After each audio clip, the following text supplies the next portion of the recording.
Hello everybody. For all you know guys, I am really a DDS or diehard Duterte supporters in the West Yorkshire. I am an independent DDS, especially during the campaign in 2016. I have exerted the full effort campaigning in the social media. You know guys, during the media conference in 2016, with the international reporter around who critically asked questions regarding the killings. Oh my god, guys, our president has been brilliantly responded to that questions. It was a bullseye response. With the 88% people's approval rating recently, in 2020 survey, watch the full videos guys, how the President Duterte courageously responded the international media reporter. Bravo! It was excellent. When you bomb Syria and Iraq and you kill communities and you kill children and old people and hospital, what is it? And why is it that United States is not doing anything? I do not read anybody in that stupid body complaining about the stench there of that. Look at the iconic boy that was taken out from the rubble. And he was made to sit in the ambulance. And we saw it. So what's the difference? Life of a criminal, or maybe he was really robbed out. We cannot discount it. But what do you think what the Americans did to the black people there? Is that not robbing out also? I say, well, it was just one community there, one state of America. Well, but you have there about 10. So what's the difference? Are we here for the counting or the basic principles of human rights? Almost the same. Okay, thank you, sir. Yeah, help you. Mr. Mayor, Mr. President, at the risk of being shot down, the numbers of people who have been killed on the streets of the Philippines since you came to power 6 weeks ago have risen to around 1,000. Now, I know you have been contemptuous of your critics, but they are accusing you of unleashing a national death squad. Where is this going to end? Because some are saying that the social fabric of the Philippines is at risk here. Good. That's a very good question. Because at the other past, in the distant past, no police was ever willing to really work and risk his life. You know, it was a practice before. That's why I said I take full responsibility. You know why? Because they are now encouraged and even brave enough to have a shootout. The standard practice in this system of government is that when you accuse him, they would always file a counter charge and say that the due process or that they were unarmed and anything, any answer that could give a leverage. And ordinarily, and you can check this out in the courts, they have to use that leverage against the poor policeman. Now, remember in this country, no lawyer is provided for the policemen and the other men and the security officers when they get into trouble with the law. They are left at the mercy on their own. That was the policy before and in the previous ones. They are left behind. So when I was mayor, I told them, go ahead, do your duty.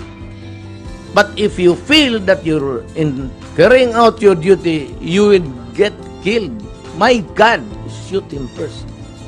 And they were protected here, and there were cases filed, and I provided the lawyer.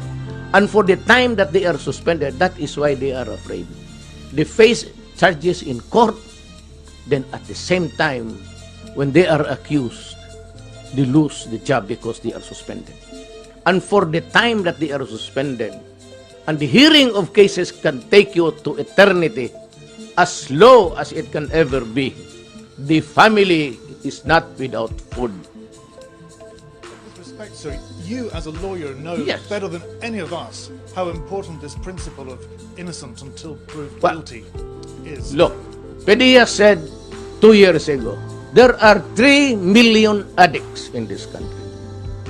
That was the last figure. Nobody cared to find out. Now it's my time. So, 2 years ago, between 2 years ago and now, how many do you think were hooked into drugs? Let us give it incremental increase of about, just be liberal about 700,000. So 3,700,000.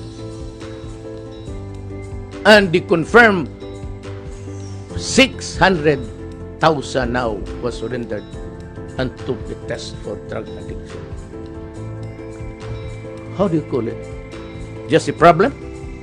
Is just a police problem? Or is it really a crisis for this country? It's not even epidemic, my friend. It is pandemic. So what am I supposed to do as a president? Empower the military and the police, for after all, they are there to protect the integrity and preserve the people of the Philippines. At the risk of gun law, sir. It can happen.